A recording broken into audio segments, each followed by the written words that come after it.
Well, this week, 300 illegal migrants were dropped off at a hotel in Altrincham, Manchester. Now, the community has been in absolute uproar over this, and here's why. It's 2 minutes walk to a primary school, and it's a 10-minute walk to an all-girls school. But why don't we take a quick look at what the police had to say to that local community? Today, I can assure you we've had asylum seekers in Trafford for several years, and there has been no spike in crime, there has been no increase in crime that's attributed to these asylum seekers. Well, I appreciate that the police officer is just doing his job. You know, I'm sure that was a pretty hard, graph to put out there that day. But the reality is when we compare that to how the police dealt with the Muslim community during the riots, it's pretty stark.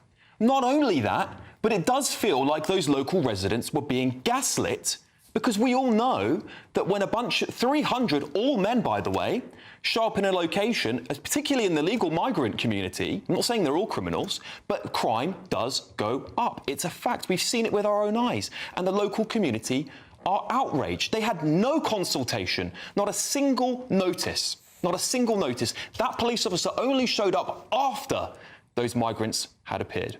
But let's have a little look at the star of the show. A lot of the posts on social media have been racist. I think when you're saying that refugee and asylum-seeking men should be vetted to make sure that they're not paedophiles, I think that's racist. Unbelievable. Sorry, she's a moron. And I think she represents the disgusting white liberal loser left that are destroying our country. To say that it's racist to vet for paedophilia when 300 men show up with a 2-minute walk to a primary school and a 10-minute walk to an all-girls school.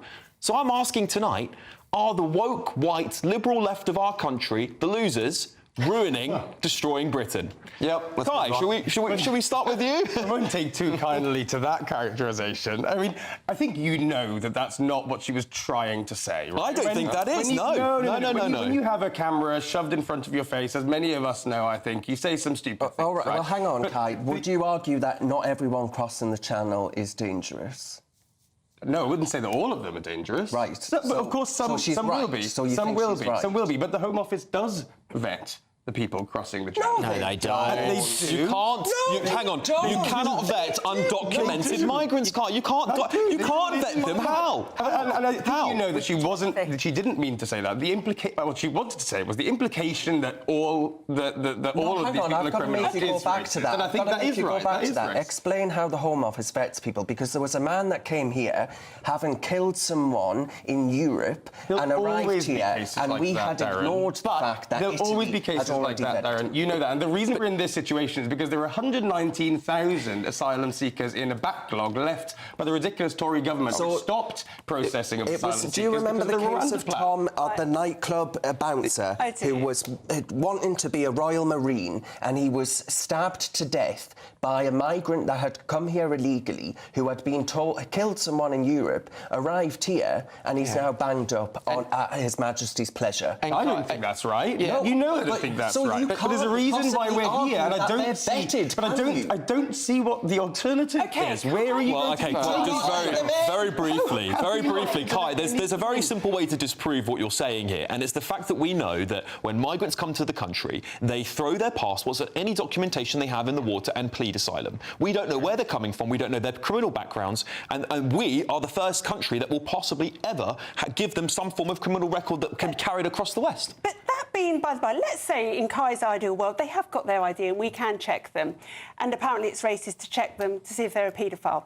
When you want to do a job in the UK, be it a care worker, a doctor, a nurse, work in a GP factory, work in a school, you have to be vetted. Is that racist? No, I'm not the one saying it is racist. I'm saying the implication, the assumption that all of these people are racist. Do you know what? We shouldn't be surprised, though, Renee. We shouldn't be surprised, because this is the party. These are the people that said that showing your ID at the ballot box. That's racism. But I want That to- is racist. did It's you racist read to do that. some- The post office, when they do that, a copper pulling you over in your car, it's not racism then.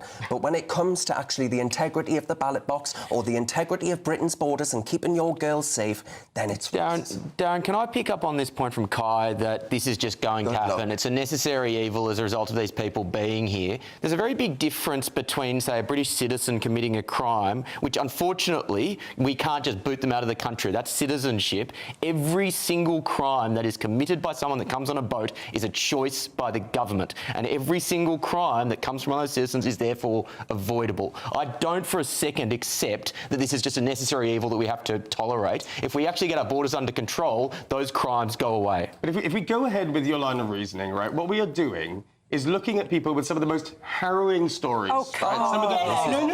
Let me is just finish. Let me wrong. finish. Some of the most harrowing stories of people trafficking, seeing people in front of their very eyes drowning in the Channel. And Well, they we wouldn't are have drowned if they'd have stayed and in France, we're would taking they? a handful of criminals who absolutely should be banged up for what they do, and then that has massive implications for actually the vast majority Let him of expand that point. peaceful asylum seekers who have had horrible lives and who are just here to make their lives better and to contribute back to society. Well, let me just quickly challenge one other thing, because I think this is really important.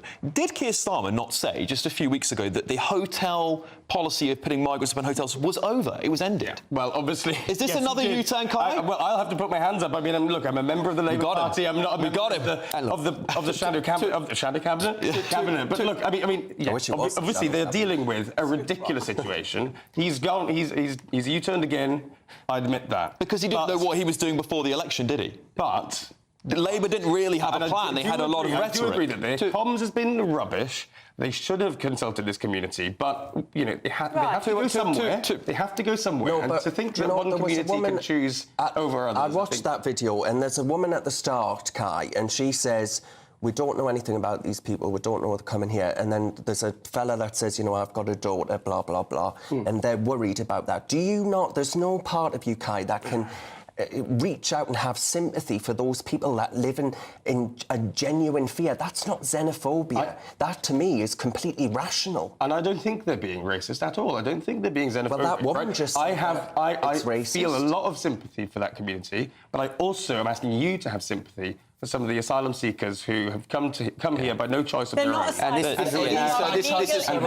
is by choice of their own. They found the 5,000 quid to get in a dinghy and come over the English Channel. I think I probably would as well if I lived in Syria. I think the police... Where's the bit from? If you're living in Syria, in squalor and all the rest of it, where do you think all that's coming from? The fact of the matter, they've travelled through an entire continent with the Schengen zone, which is apparently meant to be unique to these members of the European Union, are being used by blind and willful liberal idiots at the behest of migrant gangs. And I'll add, once you pass through a safe country, you instantly, and then go to, say, the United Kingdom, you become an economic migrant. We know, as a matter of fact, this isn't an opinion, and most of the people that are arriving by boats are economic migrants. There's one other thing that I need to tidy up in this morass, and that is the amount of people that are drowning on boats, and that is a direct consequence of not having a strong deterrent in place. The failure of the United Kingdom to protect their borders and the deaths at sea are fundamentally a result of people having an incentive to come. Well, the fact that these men are all being put into hotels shows there is an incentive still there. Right? They're being fed. While our pensioners are punished, they are put up in cosy hotels. Well, don't worry, they'll be whizzing around London for free now. Have you got what it takes to be a reasoned presenter?